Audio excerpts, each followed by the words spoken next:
আমার এই female German শেফার্ডটির বয়স হচ্ছে এখন 3 বছর। আমি এই অবস্থায় ওকে দিচ্ছি দৈনিক 300 গ্রাম চিকেন, আর দিচ্ছি 100 গ্রাম চালের ভাত, আর দিচ্ছি 250 গ্রাম মতো লাউ, কুমড়ো, গাজর, বিনস এই জাতীয় সবজি।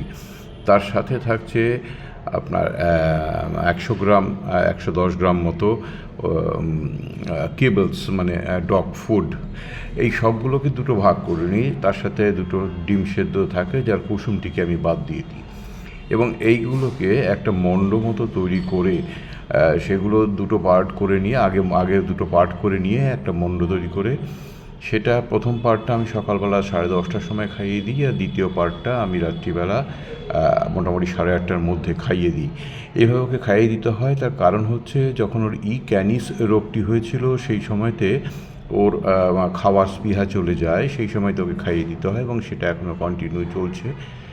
এখন আগামী দিনে কীভাবে হবে, কীভাবে কী করা যাবে জানি না, তবে এইভাবে খাওয়ানোর সাথে সাথে ওকে কিন্তু দাঁতের এক্সারসাইজের জন্য ওকে চিকেন স্টিক সকালে 3টে, বিকেলবেলা 3টে এইভাবে দেওয়া হয়।